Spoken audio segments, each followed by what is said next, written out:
Yo, what's going on, guys? The Kitty G on EGTV, and we're live for another stream. I have some wonderful guests with me, Dens, Jasmine, Phantomn, and Priv coming on in a second. But just before we get started, do me a favor, guys. The support on the channel has been absolutely wonderful. Continue to hit those like buttons. Let's get this video past at least 100 likes. And what we're going to be talking about today, we're going to be talking about Arthur Melo, about his transfer, what we think about his profile of player, and if he's going to be a good fit for Arsenal, and if the transfer is even going to happen, and where it currently stands. We're going to talk about Dusan Vlahovic and everything going around with that Dusan Vlahovic saga. Mikel Arteta supposedly going to be offered a new contract before the end of the season. Is it a no-brainer? Is it a smart thing? Is it a bad thing? Where do you stand on it? Should Mikel Arteta be offered a new deal? And just where do you guys stand on the whole Mikel Arteta thing at this moment? Because a lot of people are more in the middle, in my opinion, than Mikel out or Mikel in. There's a lot more people in the middle. So I want to know where everybody stands. Let me know if you're watching on the playback in the comment section right now. And if you're watching live, do submit your questions in the live chat. Now let me bring on my panel. I have Dens in the house, Jasmine, Priv in the house. What's going on, guys? Just before we get started, I'm going to get since Priv, it's his first time on the channel, I'm just gonna have to ask the question that I ask everybody for their first time on the channel. Priv, how you doing? Yeah, I'm good, man. How you guys doing? Everybody's blessed, bro. I just want to ask you, just so people know who you are, let them know how long you've been an Arsenal fan, when you got into Arsenal, and also promote your channel because I know it's live right now also, man. Yeah. So yeah, I mean, I go by the name of Priv Arsenal Z. My name is actually Rio, but you can call me Z because it's just something that I go by on Twitter. I've been an Arsenal fan for almost 10 plus years now. I mean, my first Arsenal game was the North London derby where we won 3-0 and Fabregas had that solo goal. Woo! So yeah, it's a good game to start your Arsenal fandom with. And yeah, I mean, is there anything you want to ask me that you want to know? So you said your first name's Real? Rio, Reo. Rio. Oh, okay. Yeah. Yeah. Yeah. Bless. No, man, that's just the initiation question. Usually ask people when they started supporting the club and like find out hmm a little bit about them. Also plug your channel, bro. I know you guys are going live in a few minutes. Yes. Yeah, so I actually have a channel with four other guys. The channel is called Ball Over Passion. So you can find us on YouTube if you just type in Ball Over Passion. We do like we get match reviews, we do like analysis and just a lot of like Arsenal trivia stuff, we want to mix it up a little bit. So yeah, it's a good channel. We're growing. We're actually almost reaching 1,000 subscribers. So yeah, I mean if you're watching this, just go give us a subscribe. There We you go. really And for appreciate anybody it. watching live or watching on the playback, the link to that is in the description. If you want to go subscribe to the channel, that is where you can find it. And it's also been added in the chat. So yeah, let's get started, guys. We're gonna just get straight into it. 3 minutes into the video, we're gonna go straight into it. And the first thing we're gonna talk about is Bernd Leno. Guys, isn't it interesting that Bernd Leno has not been featuring a lot lately, even in the cup competitions? It seems like Newcastle are coming around trying to get at him. Newcastle transfer links have been coming around all the past couple of days, and I just want to know your takes on the whole possibility of him joining Newcastle, because I think this is a good way for us to start, since we're going to be talking off the back of coming off the League Cup where he hasn't featured in 2 games. It looks like he's not with the club anymore in the first team. I'm pretty sure he might be injured or something like that. But for right now, we need to find out what's his future. What do you think his future holds? Because for me, I think the German goalkeeper's time at Arsenal is finished, and come the summer, he's going to be leaving anyways. So maybe try to get rid of him in January. Go to Newcastle Yeah, on yeah, loan. I totally agree because this is a World Cup year, right? So he wants to get more game time. So for him, it makes sense if he leaves in January because right now we all know Ramsdale is going to play each and every game because we are out of each and every cup. So all we have left is Premier League. So he's not Mm. going to play. So he might as well just go to another club, either on loan or just permanently, and just get some game time because he's still the German number two behind Manuel Neuer. So he would want to play games on a regular basis. If he doesn't play, he might not even get selected in the World Cup squad. So what's the point? Let me And just before anybody else goes in, I just want to read this. Sky Sports have reported that Bernd Leno could be on his way out of the club, according to Sky Sports. Newcastle will want him. Will wait until the summer probably to get him to land him, but it could be possible that he could be loaned out in January. That is the current report. Mm. Priv, what do you got to say on this? Just before we bring Denz in Yeah. here. No. So to be fair, I mean, actually, the fact of the matter was that Leno was meant to leave last season.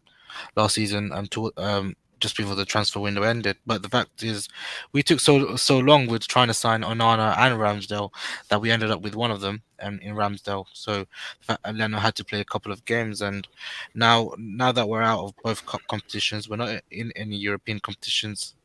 His place in the squad is pretty much redundant. We don't see a future with him. We've got Carl Hein and Arthur Okonkwo who would like to see some time on the bench. And if we get that American guy Turner in, I mean that's good. Leno probably has no business at Arsenal anymore. So I think he's trying to leave now. He's trying to leave now. I think his reps are trying to, you know, engineer a move, and if Newcastle offer him a short-term move with a promise to sign him if they, stay up, then that's a good solution for him because at least he doesn't need to move countries middle of a season really. So, but I guess we just have to see. There you go. Thank you, James. This is not an open show. It's a closed show. I won't be putting the link out for everyone to join in. It's just going to be a small panel because we're strapped with time. Denz, what's your take on the whole Leno situation? Yeah, I think I agree with the panel. Like, I think the fact that we're out of domestic competitions is a bit of a nail in the coffin for him. Like, I don't think there's any sort of time now where he's going to get any game time. Ramsdale adapted into the team quicker than what we expected. He was always going to be that future number one. Now he's a cert. So yeah, I think the clock's ticking for his departure. To be fair, and it'd be interesting to see if he does go to Newcastle. I get that money is like nothing to them. Money is like water to the sea. Like they've got money coming out their ears, but for me, they've got a lot of bigger fish to fry. So we'll see what happens. But I hope for his sake that he leaves because he's not a bad keeper. He's had a lot of slander, I feel, since Ramsdale came in, but I think he's got enough in his locker to succeed somewhere. So yeah, good luck to him. I think our departures have been good this month. He's probably the last one. He's probably the last one on the list that's still there that I'd want to see out the door for definite. So. We'll see what happens in the next 9 days, but it's good for the club and good for the player. There you go. Now, just before we get any further, we're going to go swiftly into the next topic. This one might take a little bit longer. Obviously, you guys heard yesterday around 10:30, I think it broke, that Mikel Arteta could be offered a new 2-year contract. Now, I'm not going to lie to you guys. It makes sense the club starts considering giving a manager a contract when there's 12 months left on their current deal. Or if I'm mistaken, guys, let me know immediately if I'm saying anything that's incorrect. But I'm pretty sure he has 12 months left on his contract. There also would be opening talks to add 2 additional years to his current remaining contract, which would mean he would have now 3 years left after he gets his 2 years from the end of the summer when he gets his new contract. And that would then tie Arteta down for another 2 years until 2025. And that would give Arsenal a better opportunity to continue to build the squad, build everything. And as we make signings, they would want to know that the manager that they're signing for is going to be here for a little bit longer. I'm not of the ilk of saying, you know what, giving him a new contract is a bad thing, but I would wait until the end of the season to find out where we finish before I offer him the official contract. But to begin talks about possibly offering a contract sort of makes sense. Everybody in the comment section, let me know where you stand. Let me know what you think. And just out of curiosity, where does everyone stand with Mikel Arteta currently still? Because that, depending on if you're completely Mikel out, you're going to be outraged. If you're Mikel Arteta in, you're going to be very happy that the club is giving him a new contract. And if you're in the middle, you might be outraged, you might not be outraged, but either way, somebody's going to have something to say about this. So this is a big talking point. We have to discuss this. And I wanted to start with you, Den, since you went last on the last one. Let me know where you stand with Mikel and what you think about the new contract situation. I mean, this media. I feel like the week for Arsenal has been, ridiculous in terms of what's gone on. I'm not going to talk about too much politically, but I feel like after the Liverpool defeat, this was always coming. They just love to spin things. And now, yeah, it's not a good time for Arteta to be the sort of the talking point. I'm on the fence. I'm going to echo what the man below me said on the panel just before we sort of came on air with Arteta. That I'm on the fence. I feel like the squad is still not complete, and I don't think Arteta's got everything he needs to succeed. And I think if anything's going to be put on the table, it's got to be at the end of the season. I think in an ideal world, top four is amazing, but I don't think it's a realistic expectation when you look at the squad on paper.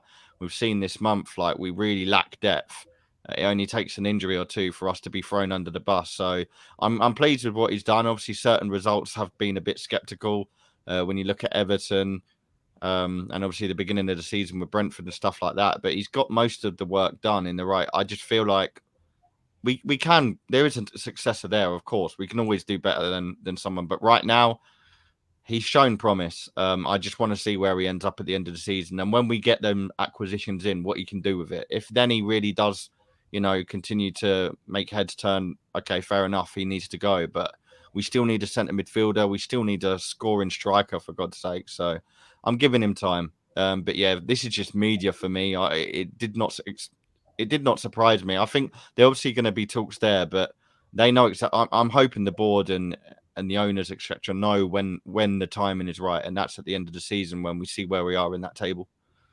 Okay, and the question I asked was, should we be offering him the contract at this time? Right now, no, definitely not. I think you got to see where he. If we finish fifth or sixth, I think this season he deserves it personally, because on paper we are not the fifth or sixth best team in that league. Like we've seen Aston Villa and teams like that today, what they can do.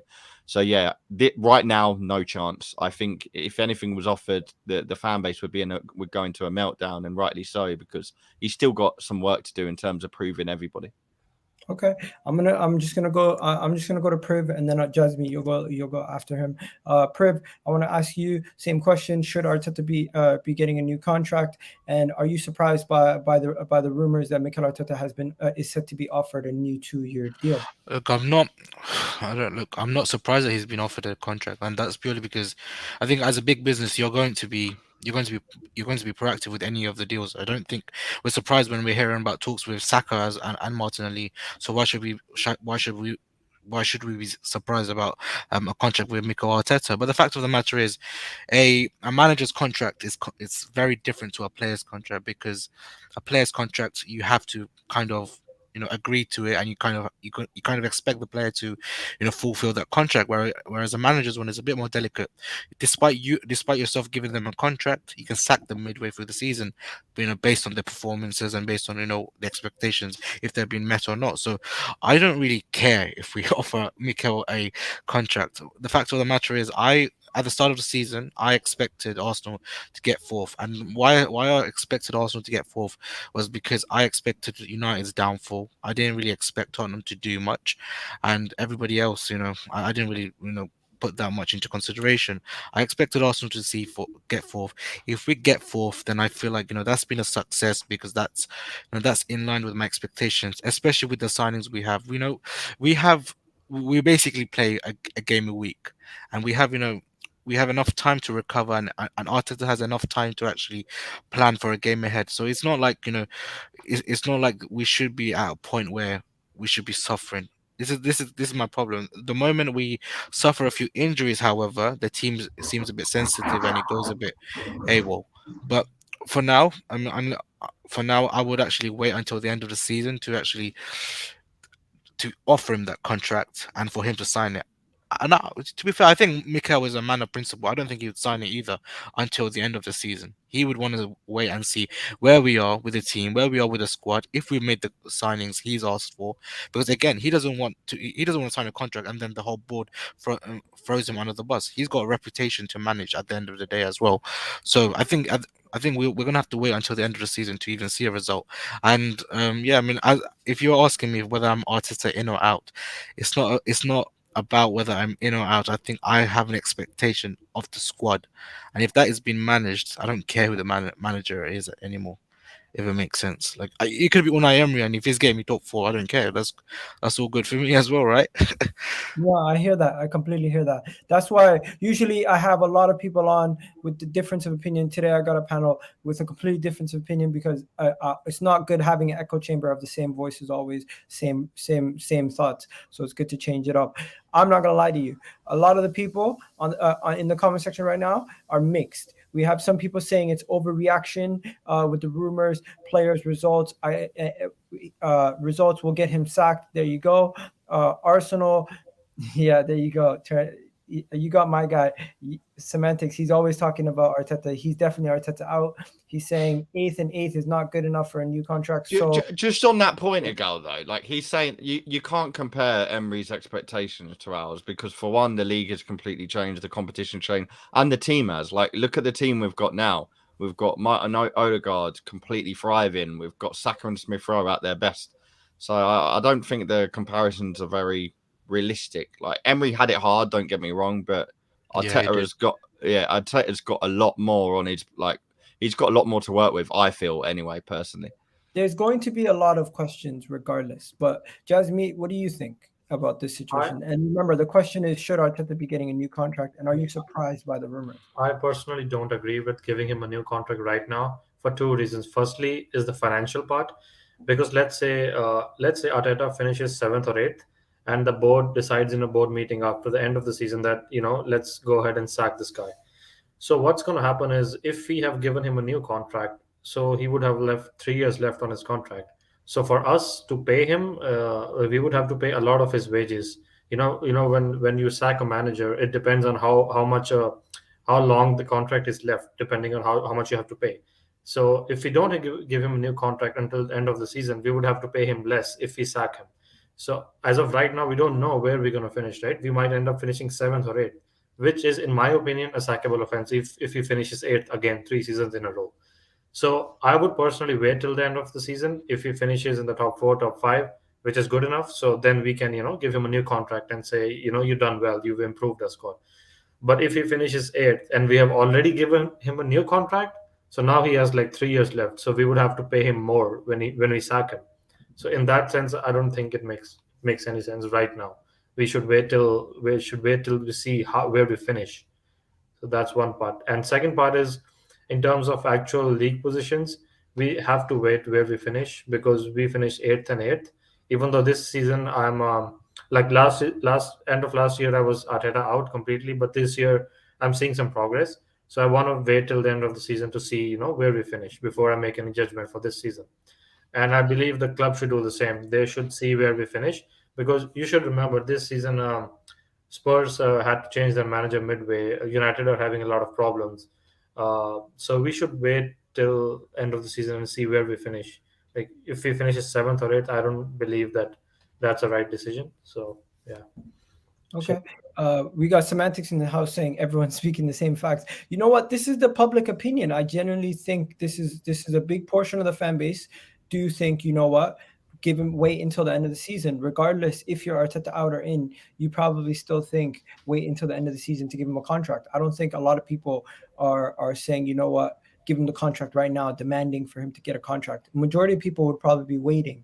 But yeah, Phantom's here. Phantom's joined us. Phantom, what do you think about the Mikel Arteta contract situation and him possibly receiving a new contract? Should Arteta be getting a new contract? And people in the comment section, do me a favor, hit that like button. Don't forget, if you're new, hit that subscribe button and check out the links in the description for the boys if you want to find any of them on socials. Go ahead. What were you gonna say, Phantom?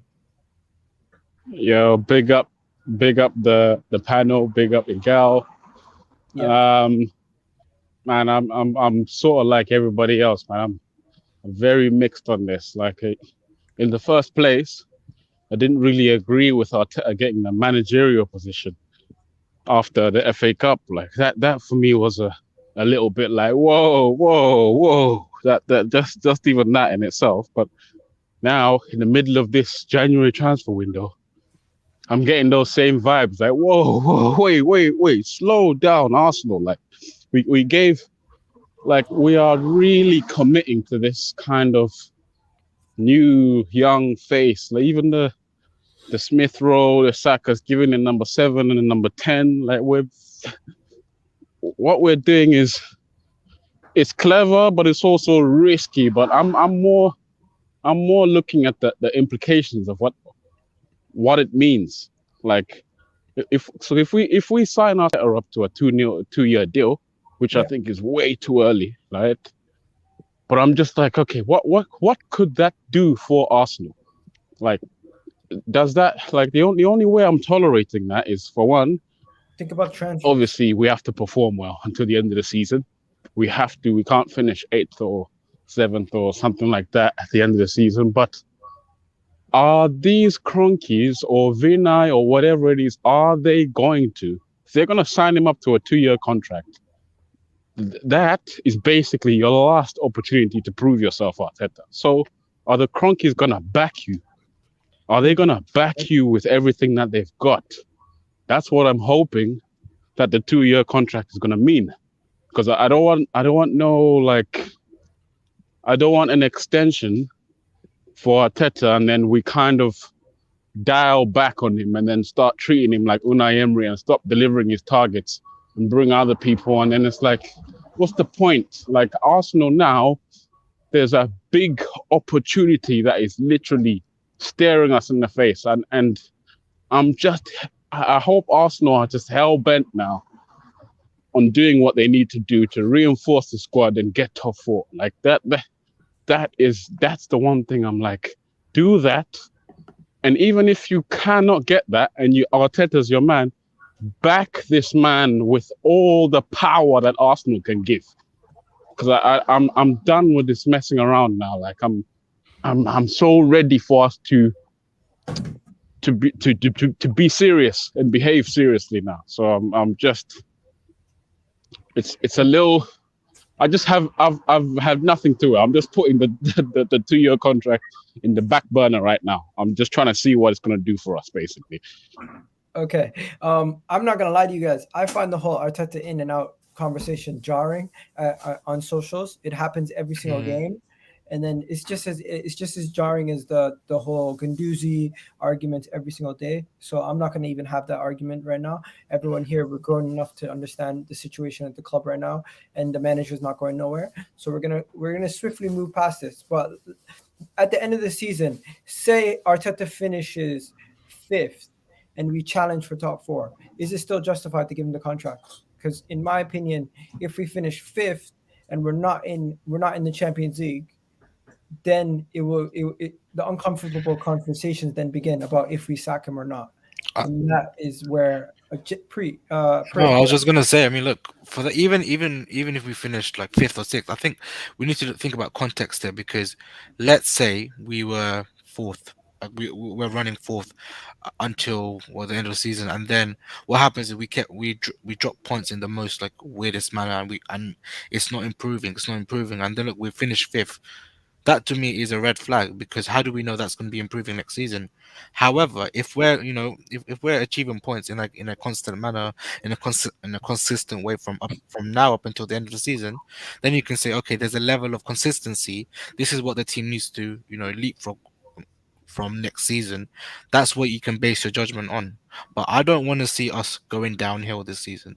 This is where I base my kind of judgment on Arteta getting a contract or not. And look, right now, why are you guys like on the fence? I'm sure some of you guys were Arteta out at one point, but why are you guys on the fence? You guys are on the fence because you guys have seen an upward trajectory this season, something to shout about, something to be excited about, really. And if that's the same thing at the end of the season, I'm sure all of you guys would agree. Okay, you know what? Let's give him the benefit of the doubt. Let's let him get his final few players, and let's see where he can take us. And if he doesn't take us, then look, then that's a different discussion at a different date. You want to know the honest truth? I think a lot of us went too early on Arteta, judging him too early, and a lot of people stuck by their guns, judging him too early. I waited. I waited even after last season ended and coming into this season. After the first 3 games, I just it came to a boiling point where I didn't trust what I was seeing anymore. And then now he's turned it around. I see something positive and I see somewhere where we can build from. But if at the end of the year we crumble, it's just going to be the same recycling circle. And I feel like last year, top four was there for the taking. This year, top four is there for the taking. If we don't take advantage of it, I question if he's able to get us over the line. That's where I stand. But yeah, what about yourself then? I'll be honest. I think fifth is realistic. Like when you look at things, I know I hate the saying on paper. Like I'm pretty much being a hypocrite here because I don't like the saying. But when you look at what's happened with Chelsea, they've got a new manager in. Tottenham have got the Conte effect, whatever they call that. And now they're in a position where they're going to try and go for this top four because they got knocked out of the Carabao Cup, FA Cup. It's a different kettle of fish. It's always difficult. So Conte's going to want to get a job done there. That's what he does in the Premier League. And then you've got Man United. They're now out of the title race. They're going to be pushing for top four. City are pretty much walking away with it. The top four race is going to be harder than ever, I feel, this season. And we haven't got the complete squad, as I said before. I think other teams have. They're nearly there, or they're there already. I think fifth, I'll be happy with. I don't think a lot of the fan base will be, but I think fifth is realistic, considering it all depends on what happens in the next 9 days. If we get the signings that we need, which I know we're going to touch on in a minute, then fair enough, let's go. But at the moment, it's a real problem. We're relying on one striker, for God's sake. But we'll see. Fifth is good. Okay.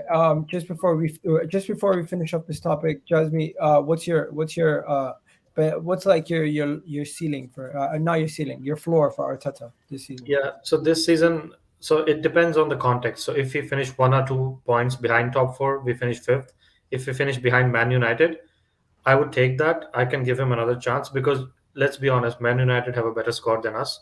And but if we finish like sixth, and let's say Spurs is finishing ahead of us, then I would caution him. If we are finishing 6 or 7 points behind top four, Spurs and United both are finishing ahead of us, then I personally don't think we should give him another 1 or 2 years because let's be honest here, how many Spurs players are going to get in our team? Like Harry Kane, Son, maybe Sergio Romero.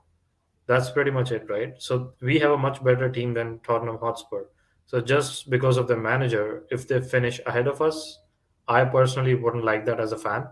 So yeah, that's my take on it. If we finish like fifth behind United, I would take that. But if Spurs and United both are finishing ahead of us, or even West Ham, then I would say no, that's not good enough because you've had 2.5 years now. You've spent 250 million, so that's not good enough for me. Yeah. Phantomn, just asking, do you have any different takes than everybody else, or should we just move on? Because there's only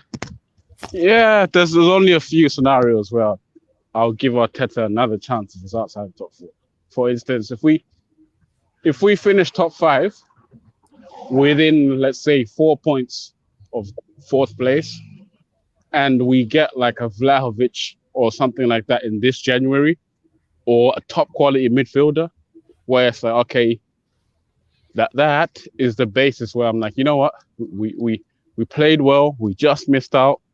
You've got one major pillar of the spine. Maybe you deserve one more chance from the summer to just complete that, get Saliba back, see how you manage that.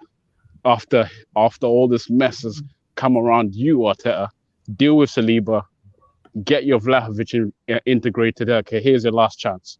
But if we don't get, this is what I'm saying, like if we don't get these players in January and then we finish fifth, nah, that's like I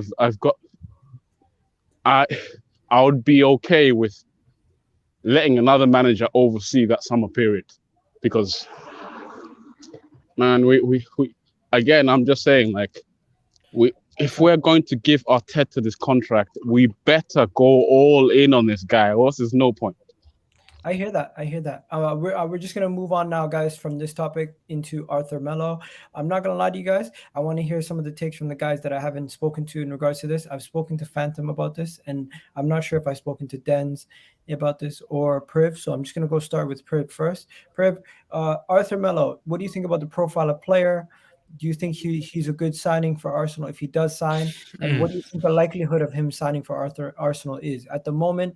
The last rumors that I read about it is that there has been a breakthrough in talks with Juventus, but apparently Juventus are not looking to get rid of him unless they can get a replacement or something like that. Every day it keeps changing. But the reports are Arsenal are pushing to close this deal very, very soon. And also, we've already found out that his agent was at the Emirates speaking to Edu just a couple of days ago. No, to be fair, I mean, I feel like the likelihood could be quite low because the fact of the matter is, someone like Arthur hasn't been playing a lot for Juventus. He's only been playing because Locatelli hasn't been fit, and again, they have way too many midfielders in that team. As soon as these players come back, Arthur will be sitting bench, and I think he'll be probably a bit more useful for a team like Arsenal. We only have two senior midfielders in Party and Xhaka, and I feel like someone like Arthur would come in and he would be very, very useful for this team. What this team, for myself, I feel like we require someone that's basically a metronome for the team. We don't have a player that's basically a volume passer, someone that can just pass the ball and get the team going. And we kind of look at the previous targets that Arteta has had, and he hasn't been able to get them. So last season, last transfer window, no, the one the one prior to last transfer window actually, we tried to get Jorginho and Partey. We ended up with Partey, but we failed with the Jorginho loan, and I can see why he wants someone like Jorginho, because he wants someone to recycle the possession, and we don't have someone that recycles possession very well within the team. And now we can see Xhaka, who would do that. He's in a more of a different kind of role on the left side. And then now, last window, we tried to get Thiago as well, and we didn't get Thiago, who is another volume passer. So like these kind of profiles are very, very rare to find, especially in Europe. But the fact that Arthur is available and Arteta wants him, it goes to show I know exactly what Arteta wants to do with the team and with the midfield. I feel like eventually we're going to be evolving into a 4-3-3 with Partey in the hole as the number six, and he wants someone like a volume passer as one of the left side central midfielders, and he can basically recycle possession and just make sure that we have a good amount of ball retention, because that's one thing we can't do. We cannot sustain pressure. But there are some caveats with the signing of Arthur. He's basically someone that's obviously very good with keeping the ball. He's very good with the press resistance. If you press him, he will be able to make a quick maneuver, a bit like a Santi. But one thing is, he does remind you of El Neni in a way, because he sometimes does not pass forward. He does a lot of sideways passing. But I'm not going to lie to you. He's much, much, much better than any other midfielders other than Jacques and party we have in the team. So yeah, obviously I think for now it'll be a very, very good signing. I would like to see him, like, how he fares in the Premier League, because there's been two kind of Arthurs that we've seen. The Arthur at Barcelona, when he first started, he played a lot more advanced, and he had a lot more time on the ball. He dictated play, and then he started going deeper and deeper, and then Can I just I, stop you right there, Perv? I'll bring it yeah, back to you in a sure, second. sure, Just we got one comment here saying he wants an 18 months loan if it fits. I yeah, think I think they want an option to buy. And I was checking your Twitter, and you said something about 35 million is what Juventus want with the option. yeah. Also, he would slap 40 million on Basuma. You know what? I think Arsenal as a club, we would be cautious to touch Basuma with his current case or whatever's going on Yeah. around that. Zachariah, we know about the situation with Zachariah. He's being followed by a lot of clubs such as Manchester United, Bayern Munich, so many different clubs. Arthur, Partey, and Odegaard, that sounds like a good midfield. But to me, Arthur is not the profile of player we need. We need a Declan Rice or a DM type player, realistically, because we don't have that DM. Partey is not a DM, in my opinion. He's a box to box. And don't forget to smash that like button, guys. We have 57 people in the chat. Come on, guys, you can do better than this. We don't even have 25 likes. Hit that like button. It's absolutely free. It takes 2 seconds. Priv, just finish off, and then we'll go to Jasmine after you. Yeah, no, no. I was saying, look, I completely agree with you on your take on Rice, by the way. I feel like we do need a central player, but the fact is, you would not get a type of player like him in January available for the next 18 months, uh, and you're just paying his wages. I understand this whole option to buy for 35 million pounds. Juventus want 50 million pounds. Hopefully, with the option to buy, we can actually see if he can actually fare well in the Premier League. But one thing I can almost say is he's not a Torreira. I can see in the comments someone saying he's like a Torreira. He's nothing like a Torreira. He can actually keep the ball and keep the game going. This is something that we need. We need to be able to sustain pressure because we don't sustain pressure. But I think he'll be a good signing if he comes to Arsenal, 100%. There you go.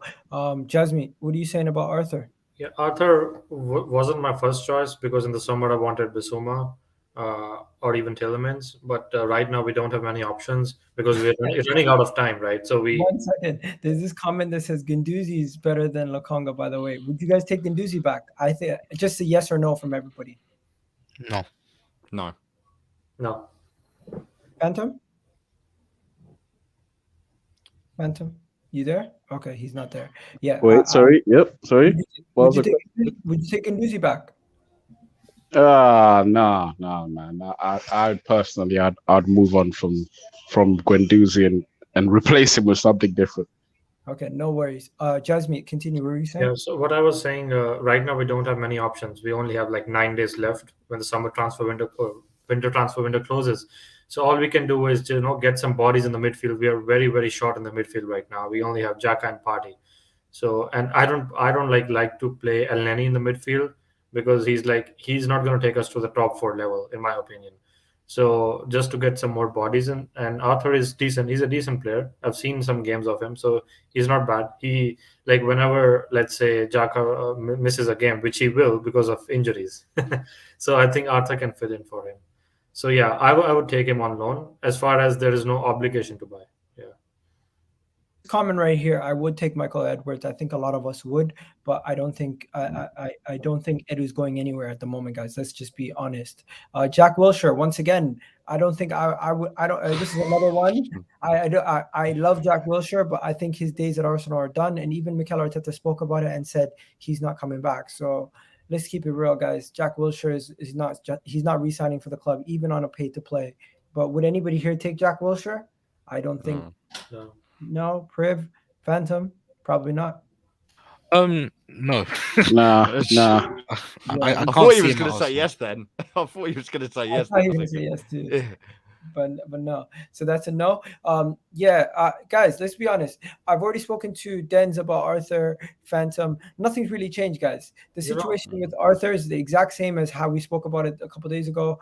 And Denz, I think I spoke to you about it when we first were linked to him, and we were both saying we didn't want him. But now that we're seeing more and more closer that this. I think the only thing is the like there is a injury scare there, which puts me off a little tiny bit. Like he can get injured, but it's the player he is and what he does. That's always going to come with it.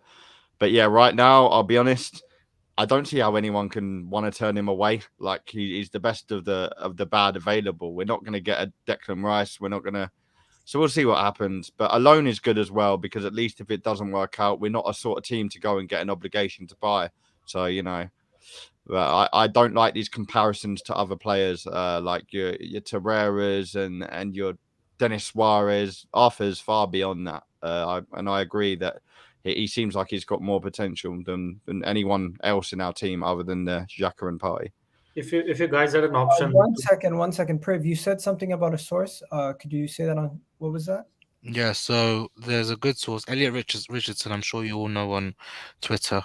He's basically confirming that Arthur is very close to joining Arsenal. So yeah, I mean, like the comments that we're all talking about now has a bit more substantialness to it. So good. There you go. That sounds like good news in my opinion. Did Phantom just leave? Yeah, he did. Oh, he's back. Yeah. Okay, so that's good news. But yeah, I'm gonna keep on moving, guys, straight to Dusan Vlahovic.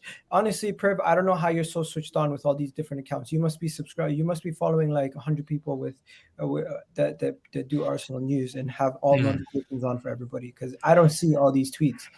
It's very difficult to find all this news. Yeah, no, it's not on Twitter, by the way. But where did you find it?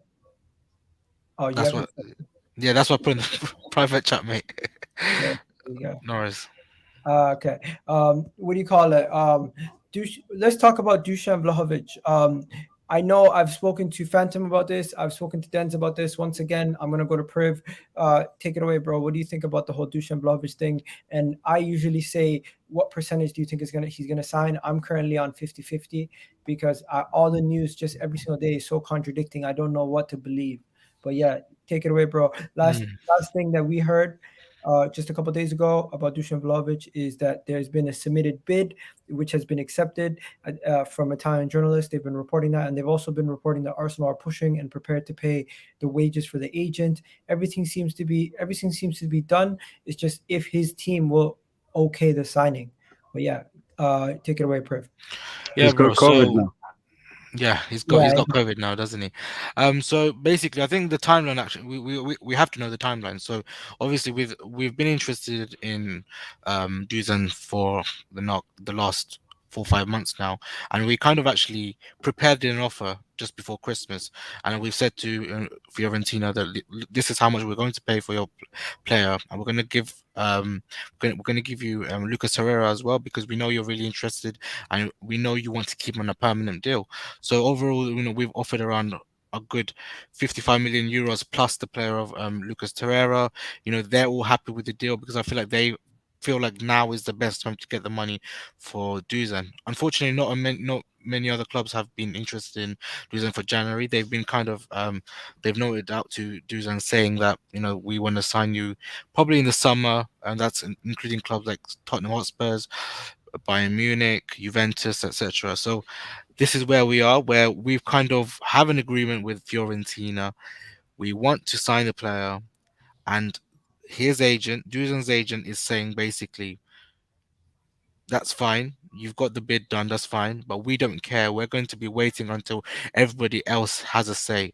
And now this is where Arsenal have been trying to play the waiting game, and they were like, you know what? We're going to be waiting until Dusan says something. And I know Arteta has had a few conversations with Dusan as well in the window. But I think that they've now put in a deadline, and we're like, you know what? We're going to be moving away in the next few days if we don't hear an answer. I feel like we've got a good chance.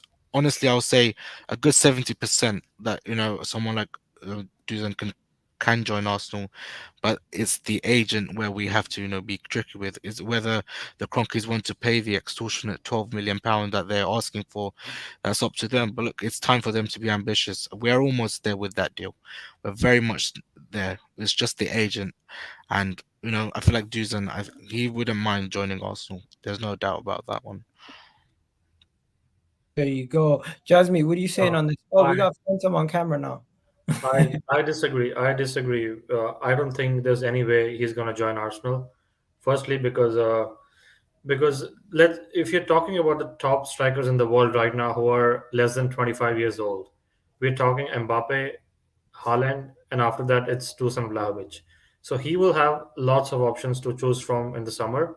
So if you're Dusan, why wouldn't you wait for 4 more months when you will have like offers from Man City, Chelsea or whoever? Because we all know Mbappe is going to go Real Madrid, so that leaves with Haaland. So let's say Haaland goes to Man City.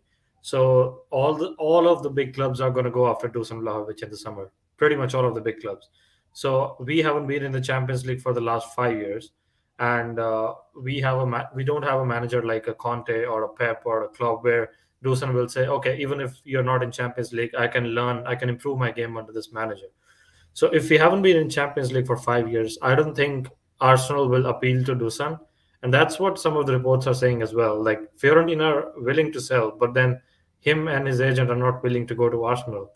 And I can totally get that because if a club hasn't been in Champions League for 5 years, I don't see why you would go to Arsenal if you can choose pretty much any club you want in the summer.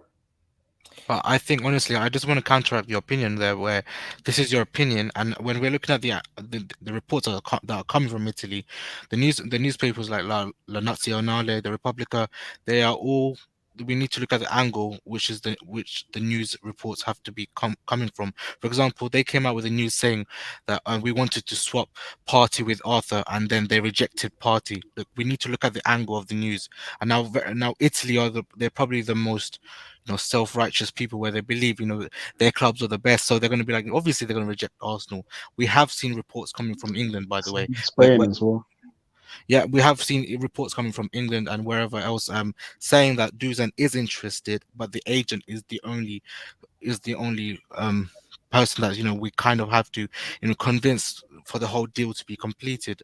I wouldn't take anything from Italy apart from a local publication like from Napoli, not Napoli, sorry, from Fiorentina, saying that a deal is close to completion. I wouldn't anything else. I would take it with a pinch of salt because I know the agendas, I know what they're trying to do, and they've been doing it for years and years. You just need to look at any other kind of news to kind of confirm what I'm saying. But Fabrizio Romano is a pretty reliable source, and he said that the club is willing, but the player and the agent, they want to wait till summer. And I mean, he's a pretty.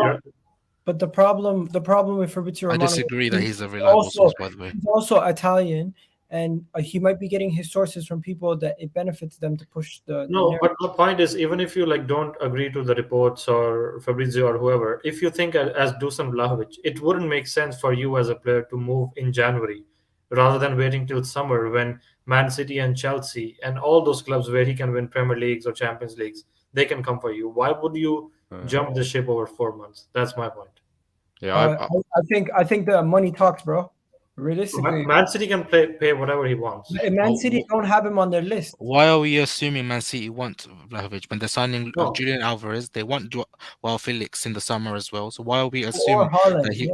No, that's what I'm saying. Haaland is the number one choice for each and every club in summer. But second option is always going to be Dusan because you name me one player under 25 years old who's better than Dusan except for Haaland and Mbappe.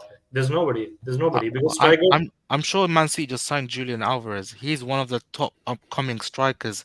He's basically the what I'd say the next Aguero, which we can say, and Pep has a very, very good talent ID.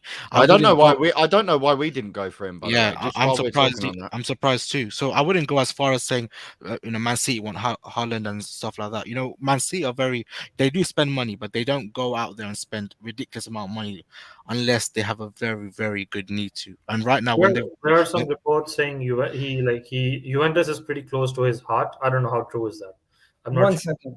First of all, the people who reported that, we know who they are. They're once again the Italian media. So we can't really trust these guys. They've also reported, Fabrizio Romano reported yesterday that Juventus are not signing a striker this window, and they cannot afford to sign Vlahovic this window. And if Arsenal have a free hit to go get him, I know people hate hearing free hits. I'm not talking about the games.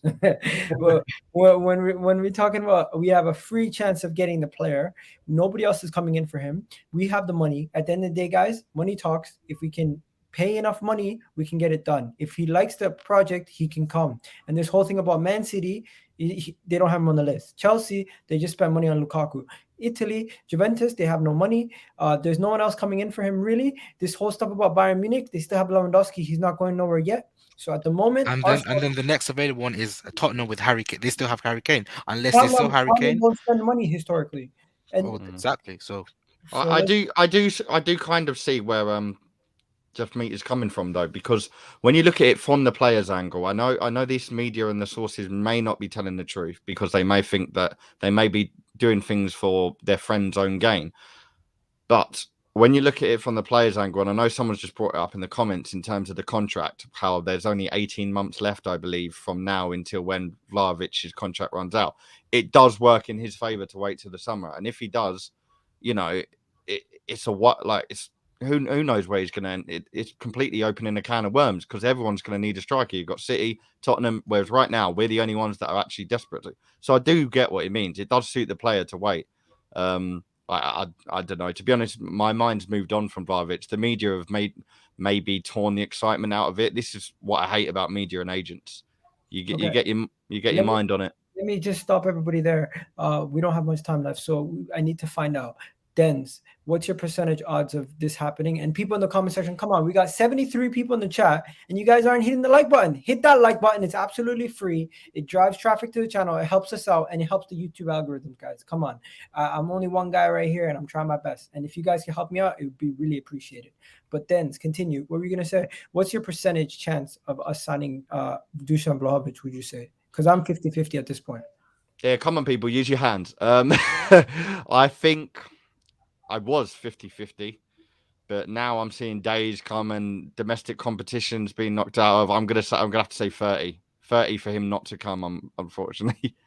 Okay. What about yourself, Jasmine? You said 100% he's not coming. Yeah, I'd say there's only 10% chance he can come. There's only 10% chance. Yeah. Okay. Phantomn. I'll say 50-50 as well, 50-50. because I don't know, guys. Something feels off this January transfer window. That's all I'll say. Something feels very off. With just let Niles go, let Kolasinac, let Pablo Mari go. They asked Arteta about transfers. He said he's always optimistic with that odd smile. Yeah, we're about to offer Anger. Arteta. We're about to offer Arteta a 2-year deal. No signings have come in. Something feels off. I'll say 50-50. Priv, you've referred to Özil type signing happening in January. Do you think it's gonna happen? I said, look, I said a 70%, and the reason why I say 70% because I think I want to replay what Phantom said. Something feels off, because when you're trying to mix and match with what the Italian media are saying or what the reports are coming from the English media, nothing is making sense apart from the fact that Arsenal's interested and we haven't heard back. Why haven't we heard from Vlahovic or his agent saying we're not interested in Arsenal? Now just get the hat, like just get out, like stop even like showing interest. We haven't heard anything, which goes to show to me that there is something there, and the agent is just waiting until the last minute till they make a decision. And so, like, I'm putting all my guns out and saying 70%. Like, I feel like he could be our Arsenal player this window. There you go. And then finally, we're gonna talk about the final thing. We got a game against Burnley coming up tomorrow. I know some of you guys might be anxious, but just to let you know, Burnley have 8 players out. 8 players out. So I'm hopeful that we can get the result. And I honestly don't know what lineup we're gonna go with. So I'm just gonna put this up quickly to you guys help me out with my predictions for the lineup, because I'm not exactly sure what lineup we're going to go with. I imagine it'll be pretty much the same as Thursday. This is I what don't think. This is the shell that I put together, but there's 2 places. Obviously, Lacazette's going to be striker. Who's going to play next to Lokonga? Do you know what I think is going to happen? Ben White is going to go in the midfield, and Rob Holding is going to play centre back because You can't do that now. Like out of all times. I'll tell you why he might do it, because 4-3-3 is not working for us. We saw in the last game, like midfield of Odegaard, Smith Rowe, and Lokonga doesn't work. So he's going to go back to 4-2-3-1, and the only person right now, because right now that can play DM is Ben White, because Chambers is out, right? Otherwise, Chambers could have played there because he used to play that with Fulham. So right now, I think he could go with Ben White. That's what I feel. I think you can't. For one, I wouldn't compare Liverpool to Burnley. It's a completely different kettle of fish. And I think Odegaard as an 8 has worked before. Maybe Sambi's not the player you want to have next to him. I kind of agree with that. But yeah, the party suspension's annoying. Like, what's the point of having him back if we haven't now got him for, and then we don't play for another like 10 days? So I think it will personally be the same as Thursday. But I don't actually know where Odegaard was meant to be playing. I mean, I was there at the stadium and I couldn't work out whether it was meant to be some sort of 4-1-4-1 or 4-4-2. I had no idea what was going on. But yeah, I hope Odegaard's in the 8. Yeah, no. Let me stop It everybody looked like. here. Sorry, go on. Let me stop everybody here and let me just ask you guys this. From the team that I showed you guys, is there any changes that you'd make? Because the midfield, obviously, I don't think Ben White's going to play in the midfield. I think Rob Holding's going to play center. He's not going to play. I think Ben White is going to play as a center back, as he usually is, and I think we're going to find some sort of other solution. I'd put Odegaard where it's empty, and then I'd put Smith Rowe where it's middle. I think against Burnley that job can get done. I think what we're going to do is we're going to do what we did against Burnley the first time, and we're going to go Lokonga as a single pivot again. I mean the single DM, and we're going to go the 4 of them in front of him. So it's going to be Odegaard, Smith, Lokonga. So it's not going to be this formation. It's going to be a 4-1-4-1 as we did against Liverpool. And I know it didn't work against Liverpool, but Arteta has shown before that even if something hasn't worked, he's tried it again the next time and it's worked. So What do you guys think? Do you guys disagree with the personnel that's on the pitch? I think Tomiyasu is not going to play tomorrow. Actually, I haven't seen him in any training pictures. Another clue is Odegaard took him out of his fantasy football team, whatever you call it. So that's another big hint that Chambers will probably be starting tomorrow. Isn't Chambers injured right now? I think he's injured, right? No, he Chambers? was in training today. He was in training. Yeah. So that's the personnel you'd go with. I think that's going to be. I think that's what we have to play tomorrow. We don't have a choice, do we? No. I'll be honest as well. I'm I'm not surprised with Tomiyasu because he ran himself into the ground Thursday. So I'm not surprised by that whatsoever. If Chambers is not injured, if he's available, I think Chambers can play in midfield and Ben White can go to right back. Agreed. Agreed. I don't know if he's going to play Chambers as DM. No one at Arsenal has done that in a lot at all. Has anyone ever done that at Arsenal? Have you played Chambers as a DM? I've never seen him. I think we have seen it when he was with Unai Emery, actually. Really? Yeah, we have seen it a few times, but I think he win Player of the Season at Fulham playing defensive mid. Yeah, so he can play there. So we haven't seen it at Arsenal. That's what I mean. But I would love to find a solution for this midfield crisis. But of course, sign someone. Exactly, that's the way. I'm not gonna lie to you guys. I'm going for a 2-0 Arsenal win. I don't know why I made Ben Foster my goalkeeper in fantasy. I thought he would got 2. Yeah, me too. but it really screwed me over. I'm kicking myself for not starting Ramsdale. But yeah, I'm going for a 2-0 Arsenal win. Dens, what are you going for? Look, Burnley haven't got Chris Woods, who leaps and bounds. I'm quite happy to not see him there anymore. And Maxwell Cornell's out, so I don't think they'll score at all. Considering we don't play to the 10th of February after this, I'm going to go 3-0. I want to see us go all out. They need to restore faith in the fan base. Too much going on. 3-0 Arsenal. 3-0 Arsenal. What about you, Phantom? I can't lie. I'm a little bit worried, man, about if you're Sean Dyche and you're watching that Liverpool game, if you stick it on us physically. Actually, can I come back after Phantom's gone? I changed my mind. I've just thought of one thing, and that's the relegation battle. It's all kicked off now. So I'm gonna go 2-0. He's gonna park the bus. I think we'll get 2 goals in the second half. You bottled it. I'm not. Man, if you're Sean Dyche, man, you're licking your lips at throwing a physical challenge onto Arsenal. You're away. You've got nothing to lose. Yeah, if you can get in and amongst us physically, and stop us from playing, then the crowd is going to get very anxious. This will not be an easy game by any stretch, in my opinion. And I feel sorry for Lokonga, man. I feel like minor tactical tweak for him, He's always stuck in that left side of the pivot, or at the base by himself now from Liverpool. But I just want him on the right side of that pivot, man. I think it would suit him a lot better, but fortunately, we can't give him the opportunity to do that. And we ain't even got a midfield where we can do that because Xhaka and Lokonga, in my opinion, can't even work. So 1 second, it's a bit of a shame. Sohan asked an interesting question, Priv. He's like, is it public knowledge that Odegaard has taken him out of his fantasy team? Yeah, so there's actually this one Twitter account that is like a bot, and he monitors every single player in the Premier League and their fantasy team. So we've seen it out. So that's sick. That's actually sick. Okay, I'm surprised that's even allowed. What's your prediction for the game? What's your prediction for the game, bro? I actually see us winning 2-0. I don't know. The thing is, I hope we start strong. I'm going to the game. I'm hoping the atmosphere's, is cracking as well, because I was kind of disappointed on Thursday with how the atmosphere was. But overall, I feel like 2-0, get the game, get the job done. Hope for Chelsea to batter Tottenham, and then we can, have a good weekend. There you go. I have a feeling it's going to be a nervous 2-1 win. Sorry, guys. I got to start working in like 2 minutes. So, Jasmine? I'll go 2-0 as well. I think Lacazette will score finally. He's scored 2 goals. One of them is going to be a penalty. There you go. And appreciate everyone for coming on. Honestly, guys, thank you for coming on. Big up to Priv for coming on, Phantom, Jasmine, Dens, everyone who's come on for the channel. Appreciate all the love and support to everybody watching the channel. If you guys haven't already done so, hit that like button, hit that subscribe button to the channel, and I'll catch you guys on the flip side. Big up to everybody.